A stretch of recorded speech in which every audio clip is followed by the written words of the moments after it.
Welcome back to Better Podcasting Chats with me. I'm SP, and this is a streamed and recorded casual chat or conversation with hobby and passion podcasters that want to share their experience, knowledge, and joy of podcasting.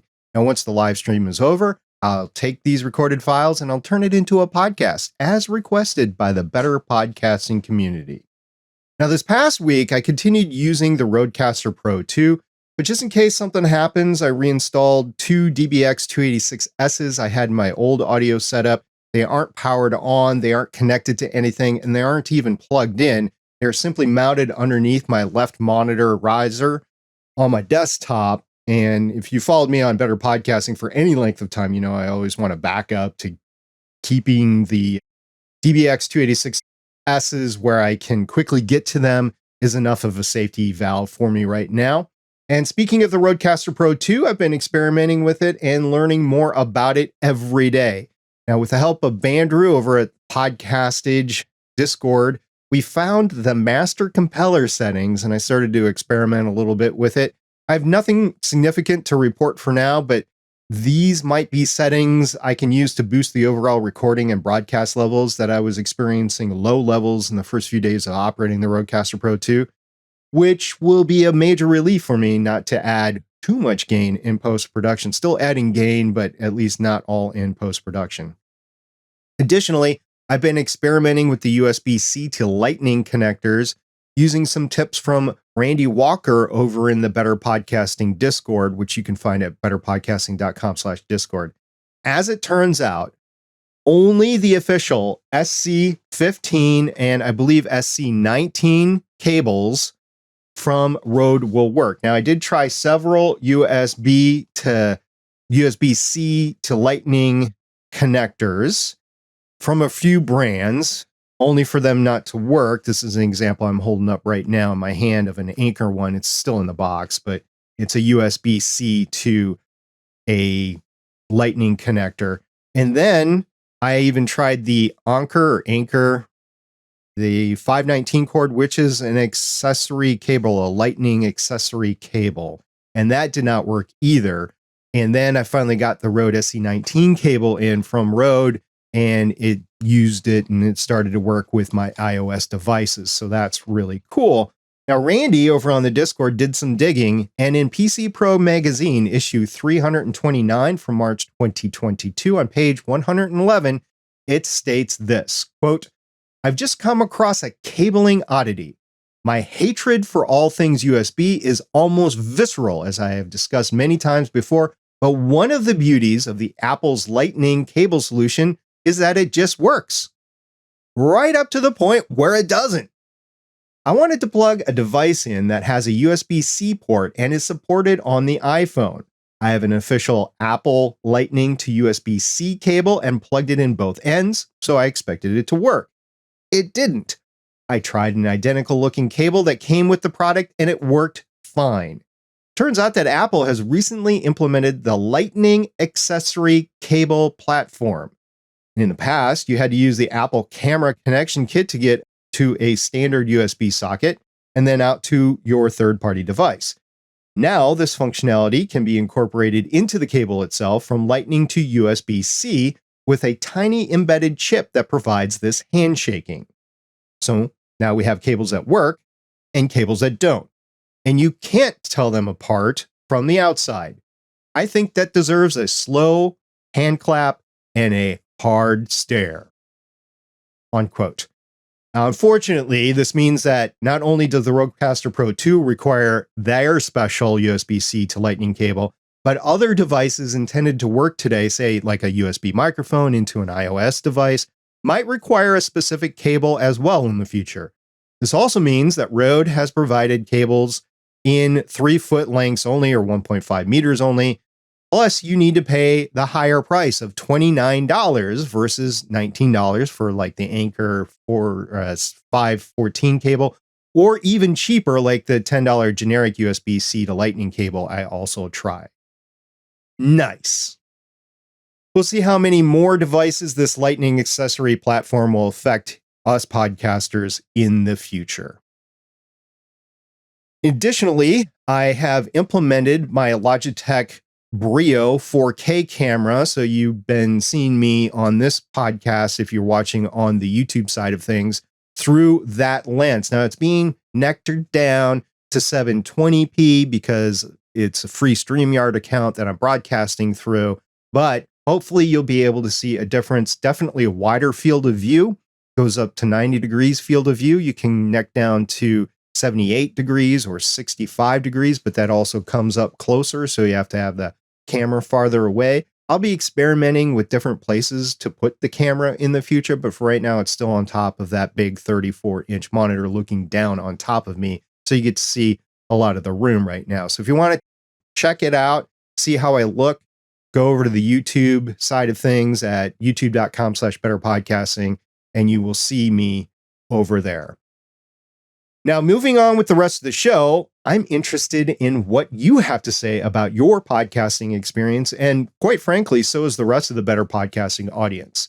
So if you want to schedule a time to chat with me about your podcasting experience and your podcast on this show, please send me an email, stargatepioneer@gonnageek.com, or you can DM me on Twitter or on our Discord server, and we'll arrange a time to have you on. Do you disagree with something I said about hobby or passion podcasting? Do you have something you want to tell other hobby podcasters? This is now your chance to join me for a chat on whatever those podcasting subjects may be, and I would genuinely love to have you on. This week, I'm joined by a passion podcaster who I might have known the longest outside of my original communities of Galactic Water Cooler and Gonna Geek. He has been a podcaster since at least 2013 on numerous shows based on the TransMissions podcast network, including Yakko Yaks and Paladins of Voltron. He's used his podcast to increase his confidence and improve his public speaking skills, and he was on the 2021 season 3 of America's Next Top Podcaster. He's been on several convention panels. His face has been on the cover of a comic book, and his podcast TransMissions is quickly approaching 500 episodes. But perhaps most important to me is he made his wife sacrifice her ticket to the main Star Wars Celebration event in Chicago on April of 2019 so that I could sit next to him and experience the lead up to the final Skywalker Star Wars movie in person. And I am eternally grateful to both him and his wife. Jeremy, welcome to the show. Thanks. And I have to say right up front, I did not make my wife give that up. She was not going to make it in time, and she offered it up. So you went to some slum on the street, literally, and you said, hey, do you want in on this? And it happened to be me. And I was like, yeah, sure. Yeah. But that was fun. It was fun indeed. So full disclosure, we have met in person. We have seen each other. We had a great time. It was before the pandemic. We hugged, we kissed, we sat next to each other, held each other's hand, everything like that. No, not really. Yeah. But we have met each other in person, and it was a great time. Mm-hmm. Yeah, it was a lot of fun. That celebration was just such a great experience all around. It was. I've been to San Diego Comic-Con before, and I know you've done conventions before, but that was definitely a focused fandom. Probably the biggest singular convention with a focused fandom that I've been at. Right. Yeah, definitely. And neither of us have a Star Wars podcast. No. So we were literally there as fans. And talking about being a fan, you originally took an online community that you threw together way back in the early 2000s. I believe it was 2000 or 2001. And you created a podcast from that. Not exactly. I created an online fandom around Transformers around that time, around 2000. And the community I started in 2000 or so, it was really more about file sharing. I mean, there was chatting. We developed a lot of good friendships. I'm still talk with a bunch of them weekly, but it was pre-podcasting. And around the time that podcast came around, that had kind of died out a little bit. And I wanted to talk about Transformers. I was listening to, there's a bunch of podcasts around Transformers. A lot of them had died out since then, but I was listening to a bunch, and I just wanted to talk about Transformers. So I put out a call on Reddit, and a couple people answered, and then I also reached out to a guy that was local to me and had been on another podcast as a guest. And the four of us clicked, and the Transmissions podcast was born, and that was August 2013, so 9 years ago next month. And then from there, with our listeners, we've got a Discord going now. We have a really good community surrounding that. So it's just kind of from one community to another, just all still around Transformers. Who came up with the name Transmissions? It was the name of the letter column in the 80s Transformers comic, and we all kind of thought that was a great name. But then we found out that this guy named Ben Yee that has a long time Transformers, he's had a website about Transformers. He had done a podcast years ago with that name. So we didn't want to step on any toes, and I reached out and asked him, because his show had pod faded by then. I was like, do you mind if we use this name? And he graciously said we could, and we just took the ball and ran with it. Yeah, and nowadays you can find 20 shows with the same name, but if somebody wants to lay claim with it, legalities are a little bit more. Yeah, we're not the only podcast named Transmissions, but we're the only Transformers one. And you have the website too. Yeah, I have transmissionspodcast.com. I also have transmissionspodcastsucks.com, just in case. That was like an early on joke, and I just keep renewing it. Now, is Transmissions your first show? Yes. Yeah, it was the first podcast I had done. And how did you guys learn how to podcast? Mainly, I've been listening to podcasts since before RSS. Like, I would listen to like CNET radio and stuff like that back in the day. So I handled the website and the nuts and bolts of RSS feeds and getting all that stuff going. And we had a lot of the early problems with like headsets and, the whole robotic voice thing after so long. And we were all just like making mistakes and learning as we went. And then shows like yours, Ask the Podcast Coach, all that stuff helped as we all kind of grew. And then I keep buying equipment, and everyone else is on, like, I think Q2U mics. And which are still good. Yeah, they're good.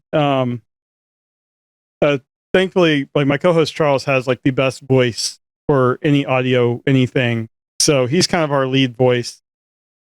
But I'm a tech head, so I always have to buy stuff. That's why I'm on this RE320. And yeah. So on your Yakko Yaks podcast, you did a year in review gear episode at the end of 2020, I believe. Yeah, I haven't done a podcast on that feed in a while, but yeah. And you talked about getting your microphone for $38. Yeah, this RE320, nice $38 microphone. Amazon gift cards and Amazon points. Oh. And all of that. And I ended up getting, this is like what, $400 microphone, roughly. Something like that, at least in the $300 range. I think $299 it was going for a while. That might have been it. So I just had enough where I only had to pay $38. Okay. Helps with the wife acceptance factor. I think you dashed a lot of hopes. Although I just did the same thing for Father's Day. I had a bunch, and I had accumulated some gift cards to Amazon over the course of the last year, and I put them all into this new 34-inch monitor I have in front of me. Wow, what a game changer. I'm glad. Best investment I made in podcasting. And that's saying something, because I made some good investments. Yeah, I'm lucky enough to work from home, and I get to use all my work equipment. I think it's a 30-inch Ultrawide that I have. But nice. The big monitors are great. Yeah, with podcasting. And people are saying, well, why do you need a big monitor while you're podcasting? Well, especially if you edit, you can see more tracks wide. And if you go to high resolution, you can see more tracks top to bottom. So that alone has sped up my editing experience so much. I was using two like 22, 24 inch 1080 monitors for a while. It's been amazing. And also when I'm actively producing, I can put more on the screen as well. So I can see more of StreamYard. I can see more of the show notes. I can see more of whatever I'm looking at as reference material. Also, I will have to say that it acts as a great, big, huge radiator, especially if you don't have things in dark mode, because it's just this constant white light that's coming at my face and it's almost washing me out. So I got to experiment, maybe turn the brightness down a little bit or something. Yeah, I'm sure in the winter, though, it'll be nice. Yeah, right. Get your vitamin D for the monitor, right? Yeah, but I think what you talk about producing is really where I get the benefit. When we record, I like to have Audition visible and our chat, and just I can have everything that we're dealing with all on the screen. It's definitely, I mean, the ultra-wide 2K or higher monitor is what I would recommend. There's other recommendations too, like you want to be as close to 400 nits brightness as possible these days, which contributes to the white, but you do, trust me. And you want a refresh rate that's, I would say, higher than 120. Mine's a 144, something like that. It drives up the price, but it is a added benefit. And especially if you're doing video, you want the higher refresh rates. So I've got a question for you talking about video. You've got that great set behind you. That's all your Transformer stuff and everything. That's quite the collection. It's probably a third of my collection. I've got in the basement, like next to me, I've got like 2 big plastic bins full of other stuff. So you have to select what comes out. Yeah, I mean, this is mostly, it's all recent stuff, especially up here, like right above my head. That's some of the more recent stuff. Behind me here is the Lego Optimus Prime that just came out. That was my birthday, Father's Day present. And that's a really fun build. And then I have just wherever else, I try to keep the more expensive things higher. So the kid, like, he likes to come down, take them off and play with them. So, you know. Have you explained to him that's his inheritance? Well, yeah, kind of. But I mean, all of the more recent stuff, they're toys. I'll let him play with them. So you said you're a producer. Who actually is the lead producer for your show? Are you it, or do you guys share the responsibilities? We share the responsibilities. We've had a listener a few years ago volunteer to come on and edit because he does like Adobe stuff for his day job. And his life has just gotten a little more complicated now. So he's had to step back from that, but he does come on as a guest host regularly. So the co-host Carl's and I kind of swap out. We do 2 shows a week. So he'll take one, I'll take one. And then our other co-host, Daryl, will handle the video segment we do. It's a team effort. It's definitely one of the things that I've learned over the years is I wouldn't have been able to do what I did without a team effort. Absolutely. Right. Yeah, I mean, there were times like when one of us has to be out, and we just kind of like when I came back, I had to double up just to kind of give the other guys a break. And we're all friends. We all make it work. I don't know. We're talking about adding video, and that's going to add more complexity. So we'll see where that goes. Yeah, adding video is definitely a lot more complex. I'll give you an example just this past weekend. So we recorded Legends of S.H.I.E.L.D. late because one of our co-hosts couldn't go on Thursday night when we regularly record. And I try to get the show out by Sunday night. And we record at 11 o'clock on Saturday morning. I've already lost 2 days basically of editing because I start doing the files, start rendering the audio at least right when we stop recording on Thursday. That spills into Friday. I start looking at the bonus audio in the stuff that's in the front and at the end. And hopefully I get that all done on Friday. And then Saturday morning, I start hitting the raw cut of the actual show. on Saturday morning. I don't know if I said Friday morning or Saturday morning there. So Saturday morning is when I start actually getting the editing in. And we didn't even record until 11 o'clock. So I'm like, okay, how long is this going to take me? I did other things. I was cleaning, I was doing chores throughout the house, and I took a couple of rest breaks. But I was going until from when we recorded until we published the episode at 7 o'clock Sunday night. So basically over a full day of editing. And that's for the video show and for the audio show of 2 different passes. Because there's some things you can't take out in video. So I make sure I take them out in the audio. Yeah. That's how much more complex it gets, is an hour or a day and a half versus maybe just a few hours with audio. Yeah. So I think I'm going to try to get the guys to do a couple of test shows where we do the show as normal, but we're recording the video just so we can have the files to edit, just to see how much work we're going to have to put into it. That's a great thing. Just like starting out your podcast from the very beginning. You just record some audio, see where things going, record 1 to 3 shows, make sure you know what you're in for before you actually publish an episode. Yeah, we actually only did one, we did one episode 0, and then the next time we recorded, that was the one we put out. Episode 0 was big back then in the early 2010s and mid 2010s. So yeah, it still is, I think. Just to make sure the feed is pumping, you get some sort of commercial out there or something like that, trailer. Yeah. Yeah, I mean, our full recorded episode 0, no one else has heard. Eventually we'll pull it out, kind of clean it up a little bit. Put it on your Discord as a special tier. Yeah. Or Patreon. Because you have a Patreon too, right? Right, yeah. We call people that subscribe on there, we call them our Donatreons.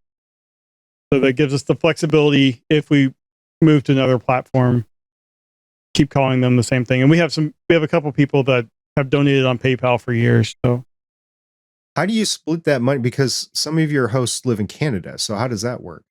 We basically just let it go into one pot, and then we use it for things like if we need equipment, or we just got back from a convention this last week, and it covers a lot of our expenses for the convention. So it's not like we're paid from the show. It goes into a big pot that goes for improving the show. Is the pot kept in US dollars or Canadian dollars? US. Okay. We're not crazy. By the way, that trip was pretty cool. You got yourself a picture outside of an active Toys R Us. I know. Yeah, they still have Toys R Us's up there. It's crazy. We went in. It was just like they're supposed to be down here. And that was a great trip. Though after so long, just seeing everybody again in person, it was fun. It was a little intimidating or uncomfortable feeling for me the first time, just kind of being in a room with so many people. But by the end of the weekend, it was just back like it had been in the before times. I went to Podcast Movement in 2021 in Nashville. I wore a mask in most settings, and I was a bit surprised that not everybody, and this was back when masking was still really big, and I was surprised at how many people just was ripping them off and whatever, and made me feel uncomfortable from the aspect that I had vulnerable people back at home, so I didn't want to come home and get sick. As it turns out, I had terrible allergies when I came back home, and I ended up wearing a mask. And it was the weekend my daughter was having her bridal shower. We had people coming from out of town, and I wore a mask around them. I was like, I'm not going to expose you guys to anything that might be it. I got tested, and this is back before you could get at home testing. So I went to a testing location that I actually had to pay $100 for to get a rapid test, and came back in 8 hours. And that was rapid back then. And it was negative. So everybody took the mask off, and I hugged, my mom was there, my sister, and I hugged them and whatever. Hope I didn't get them sick. But anyway, those are my concerns from a convention these days, but more and more people are going. And I was surprised. It was not there was a good number of people wearing masks. It was definitely not half, but it was a pretty good number, especially indoors. I felt pretty comfortable there, especially just also keeping your distance. I mean, I was paying attention to the Podfest convention that occurred, I want to say about a month. It was probably about 2 months ago. And just about everybody that came back that I knew of were like, I'm COVID positive.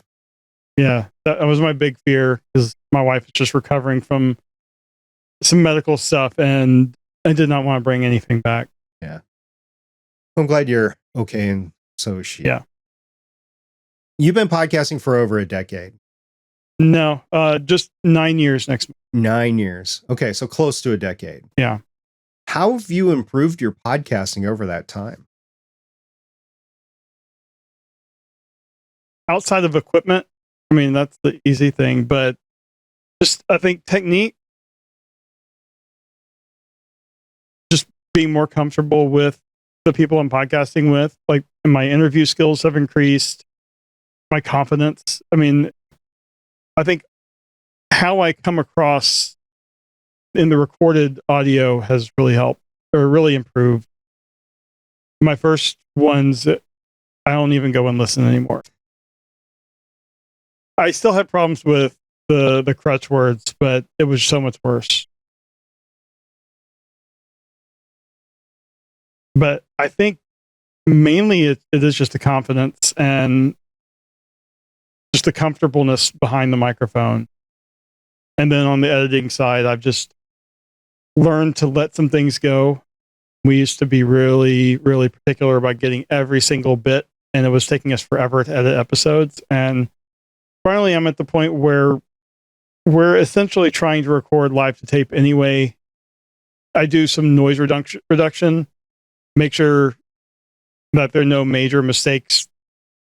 I'll make notes as we record, but crutch words and minor hiccups, I feel like most people leave those in, so I've started leaving those in. As long as it's not too excessive. Right, yeah. I mean, if someone has a major issue, or like in a recent episode, one of my hosts was like looking for something. He started talking and then he was looking for something or trying to like work something out. So I basically cut all of that part out and just he started talking, bringing it up, and then going into the topic full. I mean, you could take stuff out for any reason. For instance, right. Going back to my last show on Legends of S.H.I.E.L.D., my co-host had just changed Michelle, she had just changed the location of her podcast studio desk. And the backdrop that she has with her also changed location. Well, her cat decided this was a great thing to play with and try to climb during the show. So she's talking. She has no idea what's going on behind her. She's oblivious. I didn't know if she was just trying to power through it or she just didn't notice. Later, she came clean and said, I didn't notice. What happened? Can you show me the video so that I know what happened? And so it cut and I knew I was dead and couldn't proceed because I was laughing so hard. So I cut to our other co-host, Chris, and he just cut up laughing too. And so we had a long thing, and that ended up getting cut from the actual show because it was funny, but it ruined the flow, right? So I just cut the whole thing. So that's an example of cutting content as well. Probably good content. I did use it as a bonus audio scene afterwards. Yeah, stuff like that's always great to save, but outside of the show content proper. And we've been pretty good about keeping the content of the show on topic and then just throwing in some of those little outtakes at the end. How often do you guys get together in person pre-pandemic? Usually at least once a year, sometimes twice. There's a major Transformers convention called TFCon that has they have a Toronto convention every year, which just happened. And then they have a US convention that moves around. And this year it's in Chicago in October. And I usually go to that one because it's close. But we'll try to at least get to the Toronto one. But any chance we get, we do it. But Not often. We have one co-host in Pittsburgh, one in Toronto, and then I'm in Madison, Wisconsin. And then we have some guest hosts that are also spread around all over the continent. Because you got together about once a year from 2014 through 2019, I'm guessing. Yeah. How important was that to solidify your podcast, your camaraderie, your rapport on the microphone? Do you think that increased everything by getting together in person? Yeah, I mean, it definitely helped. I mean, we kind of clicked personality-wise from the start, but just it helped our friendship, and putting the actual person in the same room, it just, you can't really quantify how important that is just to building the relationship and the flow. Getting to do recordings together in the same room was amazing. And then we've done several panels, and I just think it just helps build the friendship beyond the podcast. It's been great. You were talking before about your first podcast and not wanting to go back and listen to it. I don't want to go back and listen to my first I have a couple of times. I think I'm done with going back and revisiting that terror for me. So it was New Year's Eve 2010, and it was in the room with the other 4 hosts that were there. So there's 5 of us in the room. It was pretty crammed. It was just a small room, about the size of my room right here, but there were 5 of us and all the audio equipment, desks, big monitors, that sort of thing in there. And we were just ripping off each other, or before we were just in casual conversation before we started. But when we sat down, I'm like, okay, well, how's this going to work? Because they're really energetic on the mic. As soon as he hit record, the producer hit record, they turned on mic personalities, which was their personalities, but they knew they had to bring it from the get-go on the microphone. So I was like hit like a deer in the headlights of all this energy. And I was like, yeah, great to be here. Yeah, this is fun. And they'd throw stuff to me and I couldn't respond fast enough just because I didn't have that mindset to improv basically on the microphone that quick. And they had been recording together before. It was episode 283. So yeah, right. So they had that connection already. Yeah. So if you want to go check it out, I believe it's episode 283 of Galactic Water Cooler. Ugh. I'll share, you know what? I'll share the link on the show notes to this episode. If anybody really wants to go back and listen to it. It was a fun show, but I obviously wasn't on my A game for that. So I could see how podcasting in person could help that, but it's the behind the scenes stuff that helped too. Right. I think, yeah, I mean, it's just knowing that I can count on these guys when I'm out, or we have the connection now where, you know, we know what we're doing. We know what everyone else is doing. We have the trust level.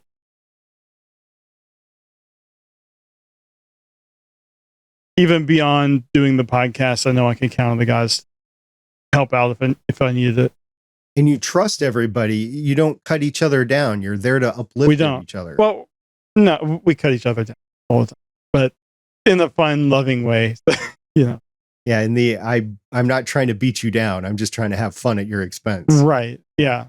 But I think what you were talking about with jumping in episode 293, I mean, we lost one of our hosts maybe a year and a half, 2 years ago. I think time in the last few years has been a fluctuating thing, but we had creative differences and went our separate ways. He has his own project, and that's been an adjustment going from 4 to 3. And then we decided we needed, the way our show worked, we needed that 4th seat.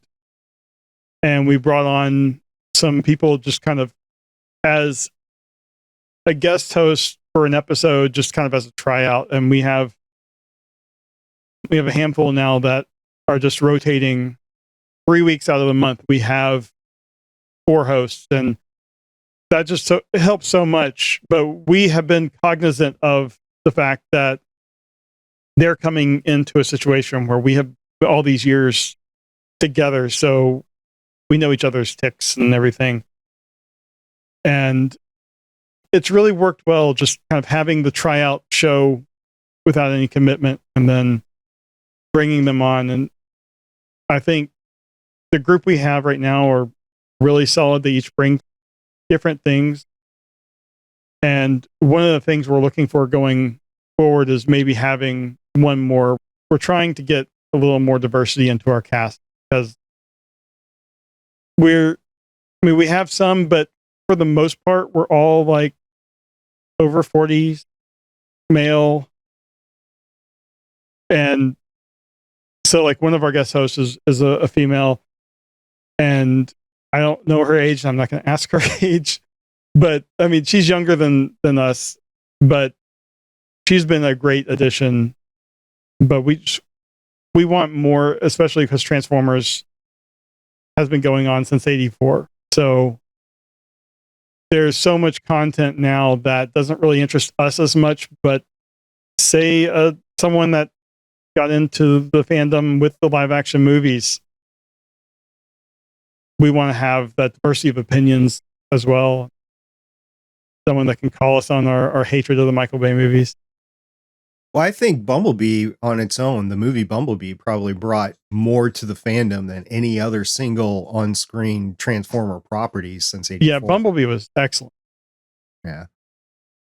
So it's great that you're able to capitalize on it. I'm always constantly trying to search for more diversity on Legends of S.H.I.E.L.D. as well. Unfortunately, we lost Haley because she had other commitments at the time. She was our youngest on the show, and I would love to find somebody's young. I did find people that are younger than me, but I'm older than dirt, so that's not very hard. But it is a problem also, diversity in gender, diversity in racial background. When we did our episodes on Shang-Chi and on everything else, we've tried to bring in people that can speak to that diversity. The cultural aspect. Yeah, because there's just some stuff that we just don't get, being whatever we are. And I, for one, love diversity of thought. And you get diversity of thought by bringing in diversity completely. And if I could capitalize on that more, I sure wish I would. By the way, if you're watching this and if you're a fan of Marvel and you feel like you'd be a great fit for Legends of S.H.I.E.L.D., we'll come have you on for an episode or two and try you out, just like Jeremy said. Yeah, I mean, it's great. And even though we're like unsuccessful right now in trying to get some of those, we're always cognizant of that fact. And we've had lots of feedback calling us out on things where we've made mistakes. And we're always trying to keep that in mind and just be on the lookout for other viewpoints, other opinions. Looking back to yourself in 2013, if there was one thing you could do to tell yourself to make it easier when you started, what would that one thing be? Don't buy that Blue Yeti. It was so big back then. Just get yourself a Blue Yeti. It was. And the problem is the room I was in at the time was just not set up for a mic that picked up everything. And if I had gone with a dynamic mic from the start, that would have saved so much of my struggles in trying to figure out the noise reduction and all that stuff. So there's two reasons I think the Blue Yeti was so prevalent back in the early 2010s. First of all, it was USB, so you didn't need any professional audio gear. You didn't need to figure out a way to connect a mixer into a computer to record or anything like that, because we didn't have Zoom H6s at the time. I think a Zoom H4 when you started in 2013 was probably about the pinnacle of what a hobbyist could attain to. I know Tascam or Tascam, yeah. And DR40, I believe it was. So there were some things, but it wasn't like the Tascam Mixcast 4, Rodecaster Pro 2, or Zoom P8 that we have today. So the USB connection was big. Here's the other thing, and it gets to a gripe I have with the industry, and it's that there were so many people that were promoting it because of affiliate links or kickbacks, that it became just a major talking point to those that were talking advice in the space at the time, because they were legitimately trying to make money, but they were purporting something that ultimately was making a poorer product. So my gripe is, be careful who you're getting advice to from gear and services and like that, because they might just be trying to get you to click on that affiliate link. Right. Yeah. And it looks really nice. So that was also a big driver, I'm sure. But it's a good microphone in the right environment. It's just the right environment is not your typical home podcaster. The right environment is a treated room somewhere, an audio treated room somewhere. Yeah. So I mean, I've heard some great podcasts done with that mic, and when I find out what they're using, it surprises me. But they are people that have they're like in a closet or just somewhere that's really sound treated. So beyond the Electro Voice RE320, what other gear do you use to capture your podcast? I have an old Behringer Xenix X1204 mixer. It's not in the best shape, but it's what I got. And I have a DBX 286S. Those are my main pieces of gear. And then I go in, I have a headphone splitter just to kind of separate out my speakers from my headphones. And a couple, what are these? Oops, I can never remember the model.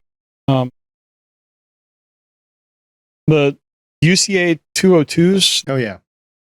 They're USB, and then they have RCA inputs and outputs. They're essentially USB audio devices. And I use one to bring in my iPad using as you mentioned earlier, the camera connection kit from Apple. I have that bringing my iPad into my mixer so I can run a soundboard.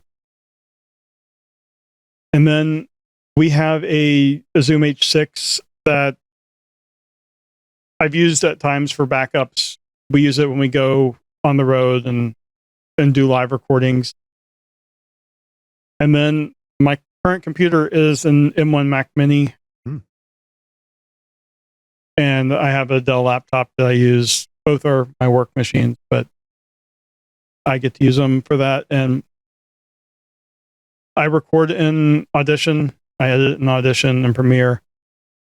And use Audio Hijack for my backups most of the time.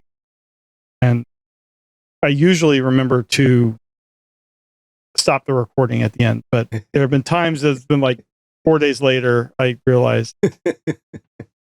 Yeah, I've done that before too, but using the Zoom H6, it runs out of memory pretty quick with a Rodecaster Pro 2. It's got a huge 256 gigabyte card in there. It probably could go for 4 days before it shut down.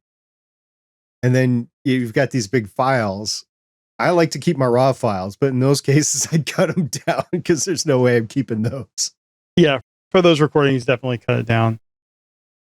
So who do you guys use for a podcast media host? Do you self-host or you use a company?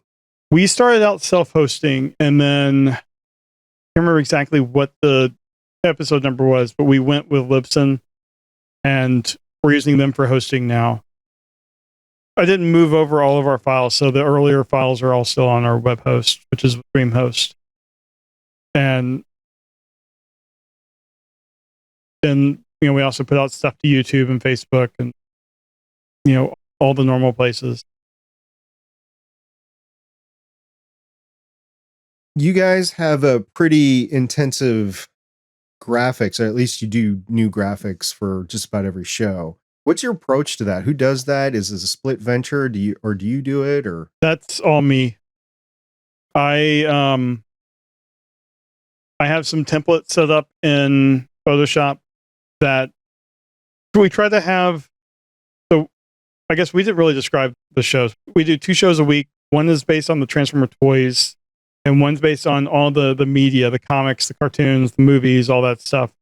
So for the toy show, I try to have an image of something that we talked about on the show, and then we give it a title, like a funny title that kind of goes along with that.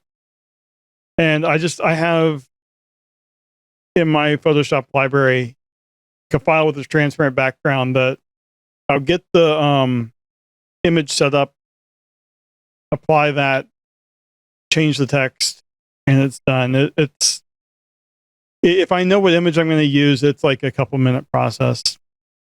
And then for our alt mode show, which is our media show, I'll use like the comic cover that we talk about, or a screenshot from a show we're talking about, or something like that. And same process.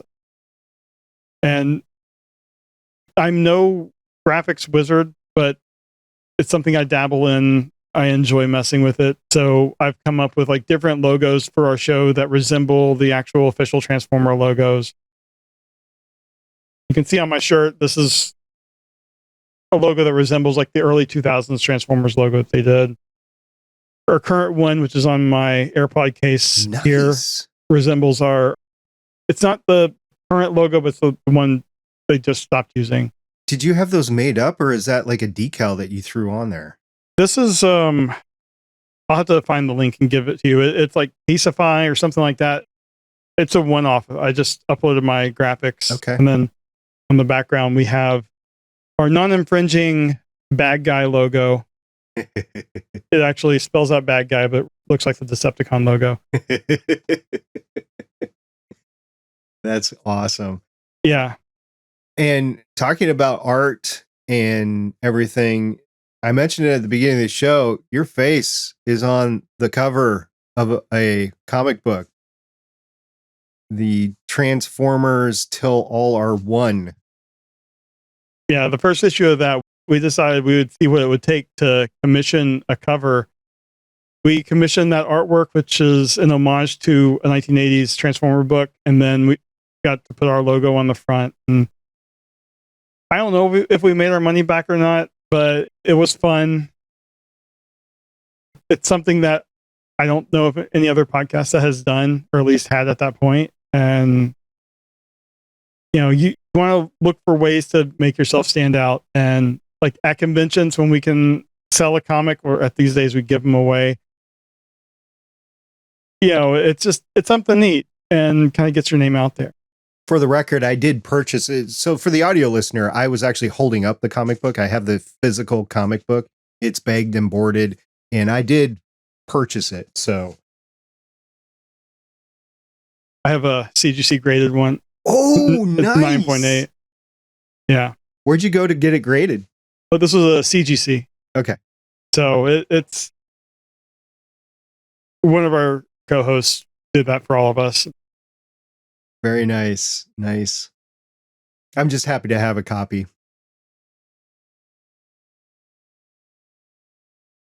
Is there any advice or tips or tricks that you would give to other genre fan podcasts? I mean, we talked about Star Wars, we talked about Marvel, which is a show I do. You do Transformers. It could be any fandom, really. Do you have any advice, having done your show for 9 years, on what you tell people? The most important thing I would say is try to stay out of the petty squabbles that any fandom has. Every fandom has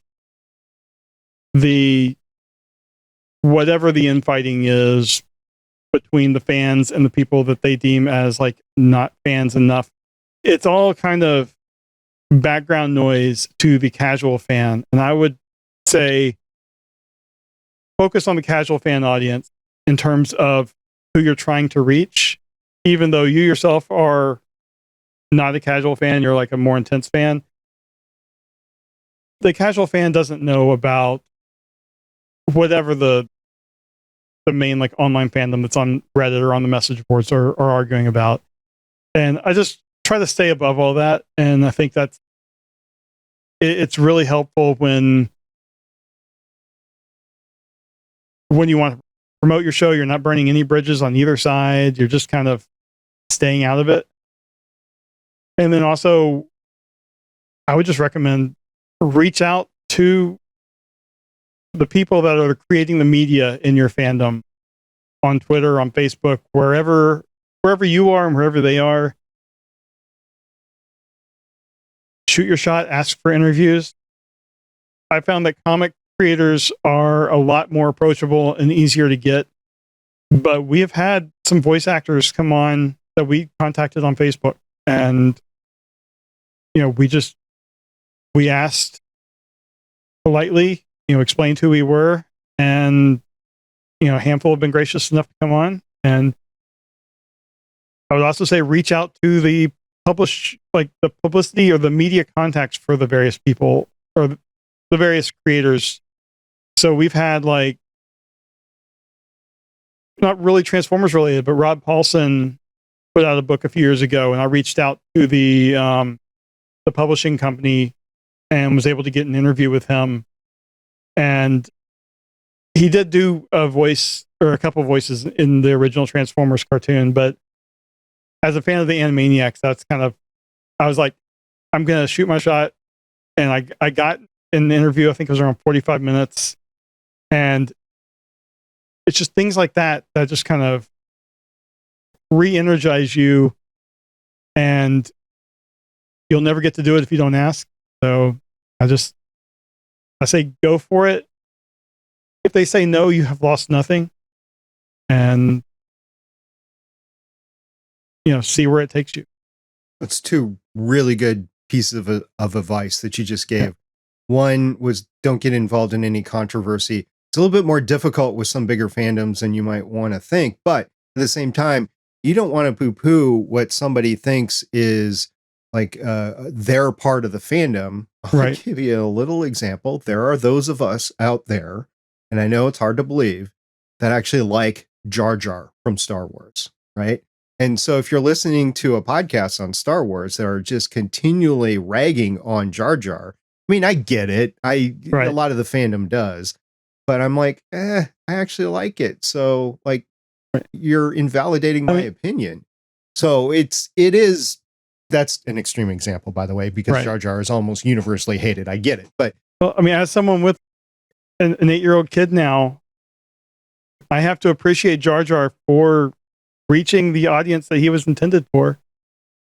And that's a lot of the Star Wars stuff now anyway. Yeah. I mean, as you get older, and I am our AARP age, Star Wars is not meant for me anymore. So I have to remember that when I'm watching it. That said, the current crop of Star Wars creators does a pretty good job at it. And as podcasters, that would be up to us to make sure that we're critical, but within reason. We're not demeaning anybody's enjoyment of the property. Yeah. And also, you'd be surprised at how many creators listen to the shows too. So when you are criticizing, don't just constantly bash. Personally, I try to find something good to say about everything. Even if I'm overall unhappy with whatever I'm reviewing, I want to at least have good things to say. Like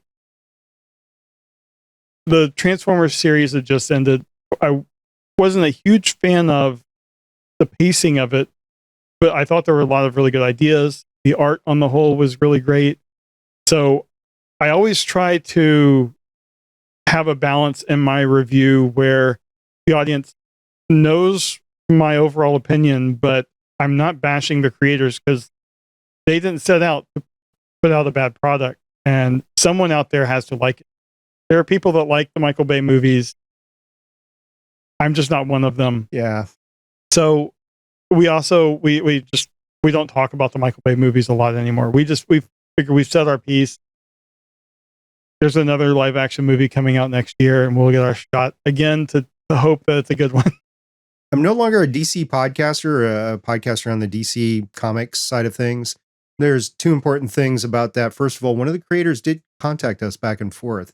We were so grateful. We didn't bash the creators too hard on the show. We were critical, but we didn't bash them too hard. So we did get some behind the scenes communication back and forth, which was really neat. And then, so the other thing was Suicide Squad, the original Suicide, not the second one, but the first one with Will Smith. I just had an issue with the film and I went on and on and on about it. And then finally I was like, you know what? Some people actually enjoy this and I have just been bashing it. So I got to back it up and not bash it anymore. You'll alienate people that might otherwise want to listen to. Right. And I probably did alienate a few people, but I've learned, okay, not to do that. So that's great advice between those two things. Is there anything else that you'd, aside from hitting your own microphone, is there anything else? I just think that's probably the main thing, is just in the criticism and stuff. You never know who is listening. Like, we actually had a creator retweet our show on Twitter, I think yesterday or today, he did some cover art that we talked about last week. And, he was like, these guys talked about my art. They said some really nice things. And he just unsolicited, he retweeted our show. You never know who's listening. And you can criticize something without bashing. Most creators, they have thick enough skin where if you don't like something and you say it in a respectful way, they're fine with it. If you just say, this sucks, it was horrible, and just keep bashing it with nothing behind that, then you've pretty much burnt a bridge with that creator. Indeed. And some creators have thinner skin than others. So yeah, you just never know where that line is. Yeah. I mean, I had a creator get upset with me because I said a character that he drew, that the character's name was Firestar, and she had flaming hair, and I thought she resembled Firestorm, so I commented on that, and apparently I was on his bad list for a little while because of that comment. I'm like, I'm a DC guy. I see a character with flaming hair that's red and orange and stuff. I think Firestorm. I mean, yeah, the comparisons are inevitable. Yeah. So moving on to the industry as a whole, since you've been around for 9 years and you paid attention to the industry, I know you're in a lot of the same groups I am that talk about podcasting. Do you have any industry gripes, anything that you wish the industry would do better for hobby podcasters? I think that more of like the new entrants are always trying to go after the big fish, and it's just pushing those of us that are hobby podcasters more and more to the edge. I'm not saying we should be catered to, but when was the last time you saw, like, in the Apple Podcast Store, like, truly independent podcasters being promoted? It's just, I feel like it's become a lot more, the mainstream media is kind of taken over, which I feel like it's inevitable, but it also is just frustrating. Take some of the specialness out of what made podcasting. Right. But on the flip side, you also do have companies that do see the value of the fan media, beyond just podcasts, even like YouTube and stuff. And like, that's something that Hasbro has really started doing over the last couple of years. Since conventions haven't been happening, like, they used to bring fan media to like New York Comic Con to show off the latest Transformers. And they've been doing, just the design team behind Transformers has been doing these Zoom calls with fan media. And that's been great. We all get to ask one or two questions and just hang out with the designers of the toys. And they don't have to do that. They want to do that. And that's something that I also wouldn't have seen, when I started, that they would do something like that. So a little bit of bad and a little bit of good. Is there anything else you want to speak up on?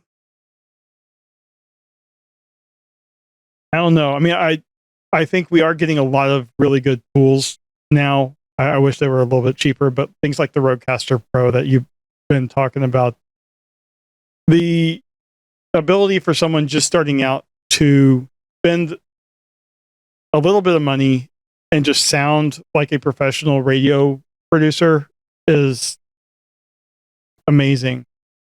When I started out with just a crappy USB headset, and I mean, you got the Samsung Q2U, you've got the PodTrack P4, which can be paired up with the Zoom microphone, ZDM1 microphone, or the Pod mic microphone, or anything else. Shure has the MV7 and MV7X if you want to do that via USB and get a truly, I would say, studio sound. I mean, it's all fabricated in the audio card in the microphone, but you can do that for a couple $100 and get going, versus with what I just got rid of was well over $1,000 worth of stuff. And you said the tools are very expensive. The Rodecaster Pro 2 is $700, but you get it, and you don't have to get everything else that I had. You don't need a DBX 286S or 4 of them. You don't need a separate audio interface or a mixer to do a mix minus. You don't need a separate recorder like I have the Zoom H6. Great thing, by the way, Zoom H6, great thing. Even today, it's just you don't need it by going with something like that. So it really depends on your use case. If it's just going to be you, the PodTrack B4. If it's you doing a show with other people, maybe in person, you might want to go with one of the mixer recorders, as long as it's 4 people or less. And then after that, you start to get more expensive. But yeah, I would echo that. And it's what we've been saying in Better Podcasting for years, is the tools now are just amazing. Yeah, it's so much easier for someone just to start out, and it's easier for them to even get the files hosted and out there. So many of the services now, just like, you upload to Libsyn and you can add yourself to how many services just by clicking. Pinecast is the same way, since I just did it with this show. Yeah So it's easier to get started, but there's also a lot more there's a lot more bad advice, and a lot more just not targeting the hobby podcast. All right. What are some of the favorite moments, or at least one favorite moment from your show, the TransMissions podcast? That's really tough, because 9 years, 495 plus episodes. I would say probably, that's really hard. Doesn't have to be the top one. Just give me It's something. not. Okay, so we have a recurring guest on that. He's a colorist in the comics. He lives in the UK, so we don't get to have him on as much as we want because of time difference, but he's hilarious. And whenever he's on, it's basically just nonstop laughing. A great guy. And he does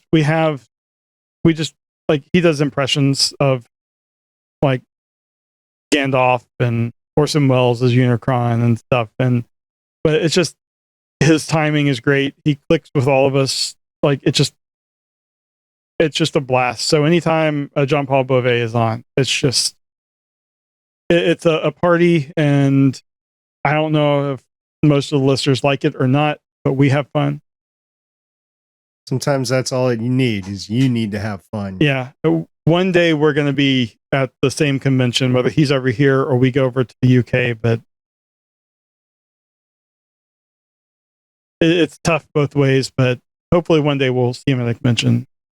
As we record this show, you have 494 episodes out of the TransMissions podcast. You're closing in on 500. Yeah. That's an amazing accomplishment. Bring our listener through what you are thinking about in terms of planning to get to that 500.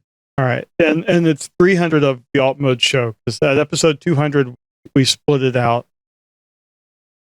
So we feel like the show's working on the whole. We don't have a lot of complaints. We aren't getting any complaints from listeners, but we have pretty much been using the exact same structure since the first episode. We do welcome intro. We thank the supporters. Then we go on to talk about news, and we've each picked 1 or 2 news items to talk about. And then we just go, what do you think? What do you think? What do you think on each topic? And that's getting kind of old. And then we go into a segment we call Trips to the Store, where we do that as a video segment as well. And we show off the stuff we've gotten recently. And then we come back and we talk about like convention news, and then we do feedback. and that's so roughly that structure has been working. We've been talking. We want to go to all video in the production. Still putting out the audio podcast, but I feel like at the very least, being able to see each other as we record will give us more. It'll help us more with like visual cues and stuff. But I take a lot of my ideas from Tom Merritt's Daily Tech News Show and just try to see if I can get it to work. And sometimes the other guys are okay with it, and sometimes they aren't. I tried to copy their show notes format, in which they use Google Sheets, and we use Google Doc. They did not get on board with using a spreadsheet as our show notes. So I don't think I could do that on my show either, by the way. Yeah, it was just, I don't know. I thought it was worth a try. But they do a quick hits segment at the top of the show where they just run through some news stories. There's no discussion on it, and the hosts just go back and forth. And I presented that as something we should try, and the other guys were all on board with that. We have a long list of topics we know we don't get to. So we're going to try doing that. We don't really have exactly how we're going to do it yet, but I would think at least two of us kind of just back and forth introducing these topics, just kind of saying, hey, this is out, and then that'll kind of get through some of our backlog, doing 5 or 10 of those a week. And then the main show topics make them more of a conversation instead of just introducing the topic, talking about it, and then just kind of going, host A, what do you think? Host B, what do you think? So having video, I think that'll let people jump in at appropriate points without being called on. We'll still pick a topic, but it might be where like Daryl starts off saying, talking about a toy or whatever.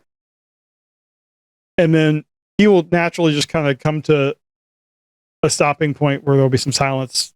I might jump in, add some commentary. Someone else will jump in, add some commentary. And then we're going to try to naturally just flow into the next topic. But also going along with that, there are numerous topics where I don't feel like I have anything to contribute, but I feel like I have to contribute. So I'm just kind of figuring out something to say just to fill up space. And I think we shouldn't feel like we have to do that. So if we have almost every show, we have 4 hosts. So I just want it to be known that we shouldn't feel like we have to say something about every single topic. Maybe make a note in the doc. Like if there's something I'm like completely not interested in, just make a note so the person reading it will know that I'm just not going to say anything during that topic. And I think that will make that part of the show flow a lot better, and we'll be able to get a lot more content out in the same amount of time. Little known fact, Steve and Chris and I have done that on the Gonna Geek show, where we say, I'm not going to have anything to say about this news item, so don't go to me because I don't have anything to say. Sometimes that reverses during the show, but at least we go in with the expectations that it's not that way. Over on Legends of S.H.I.E.L.D., if it doesn't look like it, I will cut to a group shot, and this is getting back to your video elements, and you can find those visual cues of whether somebody wants to talk or not, and then you just move on to the next thing. And that has helped out quite a bit on both those shows. Now, you mentioned Tom Merritt and DTNS, and if Tom happens to see this, I want to say a few things. First of all, if you do try to emulate Tom, you're going to become the king of the segue. You guys, you 4 guys, are great at doing segues because that's what's needed for that type of show. Right. We do it on Legends of S.H.I.E.L.D., we do it on the Gonna Geek show, and to a minor effect, Stephen and I try to do it on Better Podcasting, the main show, as well. And the other thing that I want to make sure Tom sees, so Amos, if you happen to be watching this, mark this time code down, make sure Tom sees this. you're going to have to pull the Merritt. And do you know what the Merritt is? I should know. Oh, where like I just need to talk about this comic that you have, right? Yeah, that's right within arm's reach. So what he does, and he's admitted this, so this is the Merritt move, where he knows what's around his personal space within arm's reach. He'll work it into a conversation and he'll take it off the shelf or off his desk or whatever and say, yeah, we were just talking about this comic, and have the comic ready. Yes, that is the Merritt, but he's admitted that he only does that when he knows it's within arm's reach. So you have to have stuff that you know, and then he changes the stuff out every once in a while so that he can talk about new stuff. It also goes towards the planning of the show. You know, a well-planned show, you know what's coming up. You're thinking about it ahead of time. I will say that the DTNS format does not work for everything. Yeah. It's a certain type of show. It's a daily news show. So they are doing a lot of tech news, and there's a lot of it. So he's able to do those quick hits. Not everything is like that. Like space, I will give you an example on the Get a Geek show with space news. There was time, not recently, but there was times a couple years ago where I had to stretch to find a item of space news to talk about on that show. Nowadays, there's whole podcasts that are... Now you have to figure out what you're going to leave out. Right. So it's completely different. And I have explored doing a space podcast, but we're just leaving that on the table for now. But yeah, it's definitely a certain type of podcast. It doesn't work for everything. Like if you're doing a movie review show on a particular topic, maybe that works for all of movie news or whatever, but I don't know. It just, in the fandom genre, it's a hit or miss on whether that'll work. I think it'll work for you on the transmissions because there is news to talk about. Well, and doing it once a week helps. We're not breaking any news. We're just talking about whatever happened in the last couple of weeks. Another thing that we want to do is I suggested having a set time for each segment. So if we don't get to every topic we have planned and it's getting close to like for the news, dedicate 35 minutes to it. We're getting close to that 35-minute and we still have a topic left to go. We're just going to leave it for a future week and try to be more consistent about the actual timing of the show. We started to do that on Legends of S.H.I.E.L.D. I don't want to make this all about me. I'm agreeing with you. Yeah. Right. Where we do it differently. We started doing the news at the beginning of the show, but we realized everybody was coming to the show for the main topic, especially since it was current media. Mm-hmm. So Agents of S.H.I.E.L.D. was the show that we were covering at the time, and everybody wanted to hear about what was going on in Agents of S.H.I.E.L.D. So we talked about Agents of S.H.I.E.L.D.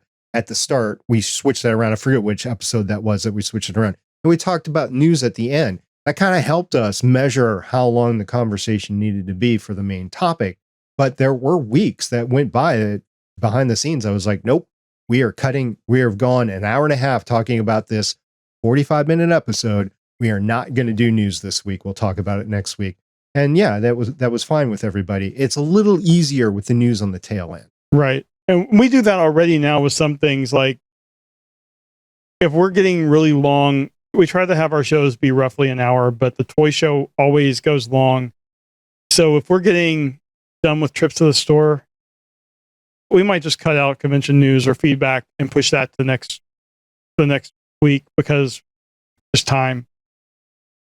We're just trying to be more consistent about some of the earlier segments.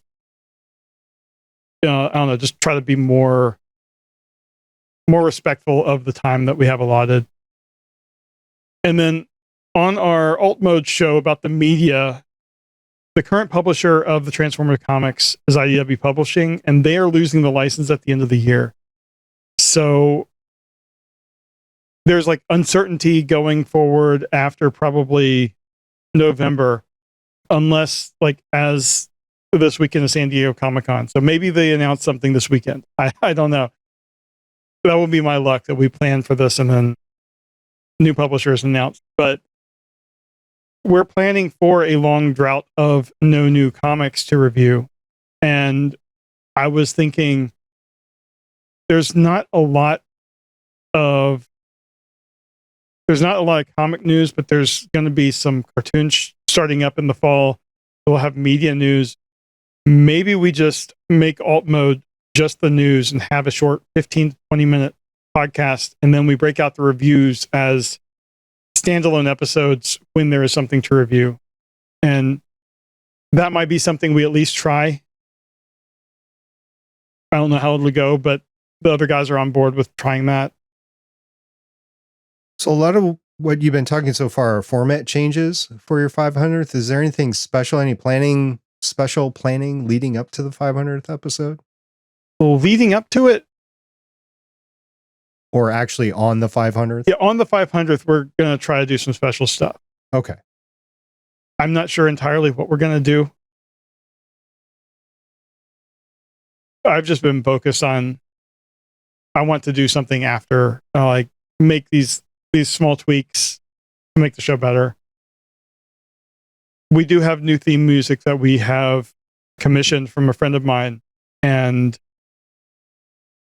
we might debut that with the episode 500.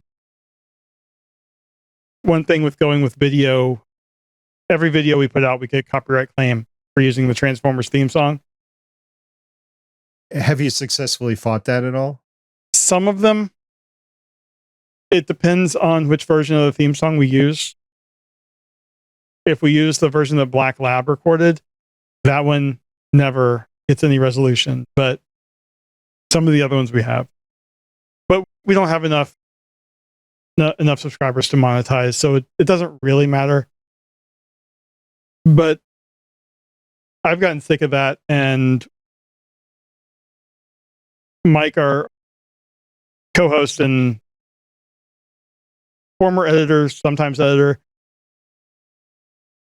he's also been on us for a while to get rid of the copyrighted music. And so I have a friend that does music production and commissioned him. He's also a big Transformers fan. And it's like synthy, and it kind of resembles the Transformers theme at the beginning with like some drum beats and stuff, but then it's its own thing. So we think that'll be a good change to make, and I'm looking forward to seeing what kind of feedback we get. I need to have somebody on the show to talk about successfully fighting copyright strikes on YouTube. I've got a couple ideas, by the way. I haven't had any strikes, but these were just claims where they get to monetize it. Right. So I have a couple of people in mind to have on the show to do that, but I know it's a big deal, and people are like, yeah, just play this and it'll be fine. No, on YouTube it wasn't. We did such a short, I can't remember the exact sound, but we did such a short clip on Legends of S.H.I.E.L.D. a little while ago, and we did it in the live show, and I intentionally did it on the live show in a way that I could cut it out of the live show if necessary. And yeah, immediately there was a claim. It doesn't take more than a couple seconds now.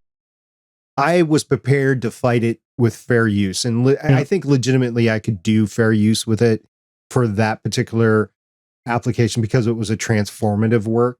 Right. But I just didn't want to mess around with it, and I changed it in post to something else anyway.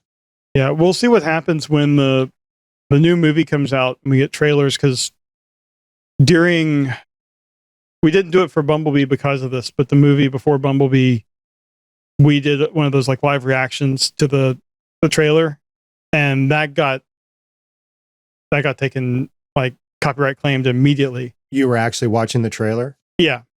That is, I would argue that one, because the trailer is out there as promotional material. Right. And we are adding our commentary. So I'm going to have to figure out how we're going to do that, because so many channels now, that's just all they do. And, maybe it'll be different this time, but that is something I'm looking forward to trying and seeing what happens. All right. Sounds like you got a lot of good things in store for Transmissions.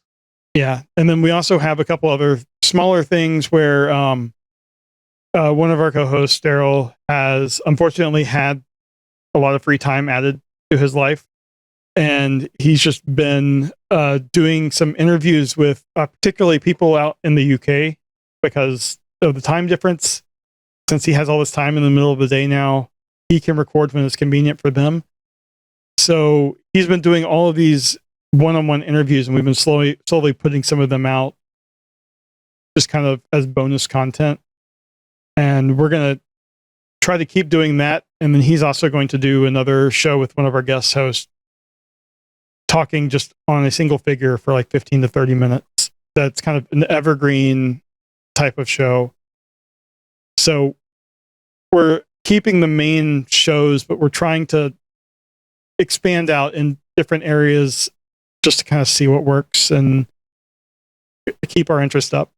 The isolating videos do great. Like, we started covering X-Men, the animated series from 1992 on Legends of S.H.I.E.L.D. And I started to doing in-depth character and creative team reviews as part of our actual podcast. And it's part of the podcast, but I could easily snip those out and it could become a product on its own. And it would be totally evergreen. And if somebody was interested in that and not interested in the rest of the Legends of S.H.I.E.L.D. show, they could see that. I haven't done it yet, but I could totally see that as being, there's a lot of work put into it. It's a produced segment and it's worth its weight on its own. I like it as part of the show personally. And that's the great thing about being independent hobby passion podcasters is we can do whatever the heck we want. Right. Yeah. And, if people don't respond to it, then we could just drop it. It's not like we have money invested in it. But I feel like, particularly the interview thing, we get a lot of value from that. We did a recent one. Daryl talked with a psychologist on why people collect. So they were talking about Transformers, but the topic goes beyond, it goes to anything. Right.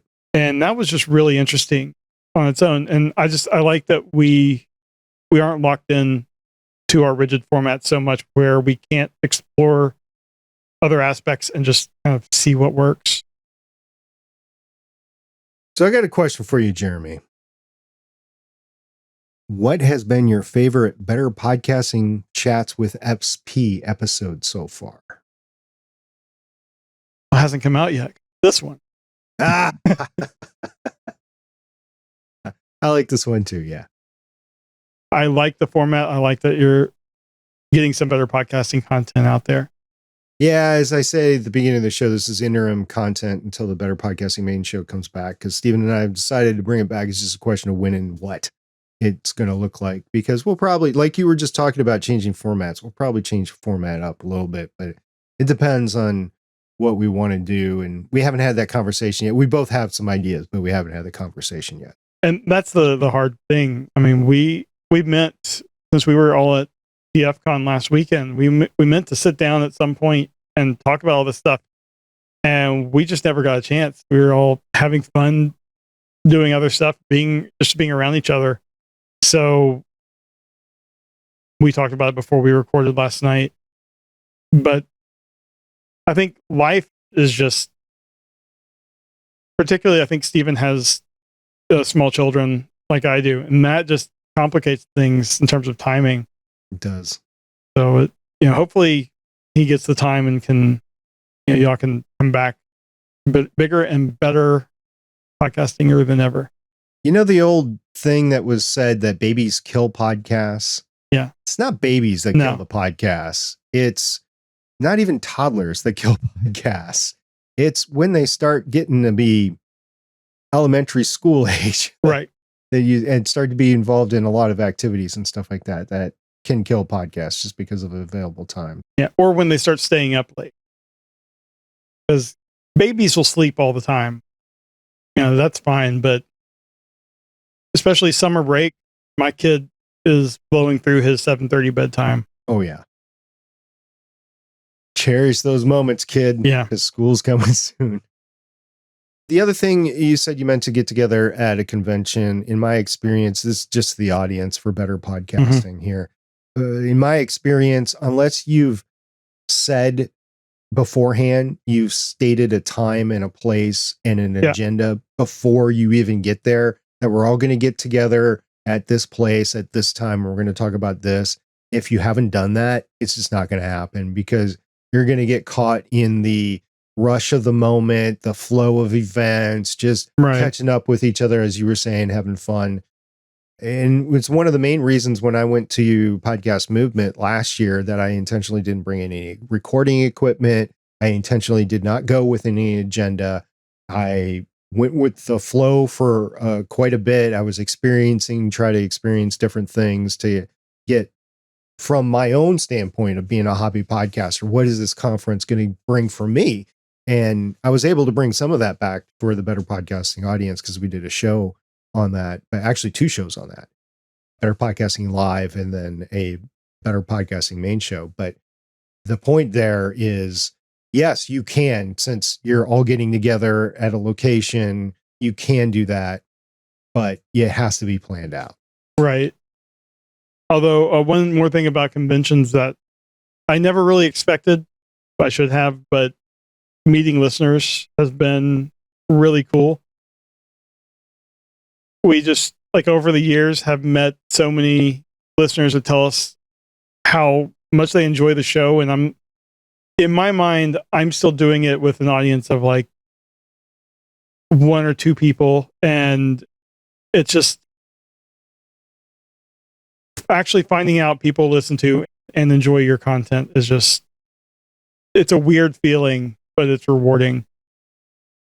And we had, during our panel we did this last weekend, we had a 14-year-old kind of ask a question and say that he loves our show and has been listening to us for a long time. We're like, you're 14. We've been doing the show for 9 years. I actually heard that question. That was really neat how you guys handled it. Yeah. I'm thinking we have the explicit tag because some of our people just have no filter with their language. So hopefully he wasn't listening on speakers. So anyway, yeah, it's fun. I mean, we've had times where, like, our co-host Charles is talking and he has the most distinctive voice, and someone turned around and was like, Charles? And it's a lot of fun. Anyway, you've done quite a bit. Congratulations on the network. Congratulations on the podcast being so prevalent over the past 9 years. Congratulations on your appearance on America's Next Top Podcast. We didn't get to talk a lot about that. Is there anything in specific you want to say? I learned a lot, even though I was probably one of the 4th or 5th person out, like, eliminated.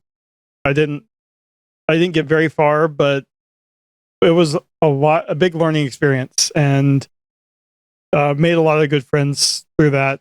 So I would encourage, if you're interested in learning the craft, it's a crash course, and you get great people leading you along the way. The aforementioned Tom Merritt is one of the people involved that helps. And just go to americasnexttopodcaster.com for more information. I'm not sure. They just finished up a season, so I'm not sure when the next one is going to start, but listen to the past seasons and you'll learn stuff without even being on it. All right. Well, Jeremy, thank you very much for coming on, have a chat with me. I really enjoyed talking with you. We don't get to do this nearly enough, but where can the audience go ahead and find you if they want to tag you and congratulate you and thank you for coming on the show? The best place is Twitter. It's yakko.org, YAKK0DOTORG. And then my podcast is just transmissionspodcast.com. And you can find everything there. And from there, we have links out to everything else. All right. Well, thank you again for coming on the show. And hopefully we can have you on again after you reach that big 500. All right. Thanks for inviting me. This has been fun. You bet. And thank you for being with Jeremy and me this time. If you like content like this, please go ahead and subscribe to this YouTube channel. Please like the video. And if you're listening to this after the fact on the podcast feed, go ahead and follow this on whatever podcatcher app that you use. Stephen and I would greatly appreciate it. Now, next week, I plan to stream and chat with a co-host of mine who is a wizard at asking for guest appearances and interviews. It's Chris Osborne from the PlayComics podcast, and he really wants to talk about guest scheduling. So don't miss it. Tuesday night, July 26th at 8 p.m. Eastern Time, streamed on the Better Podcasting YouTube channel, youtube.com/betterpodcasting. In the meantime, Join the podcasting conversation on our Discord server, betterpodcasting.com/Discord. We'll see you next time.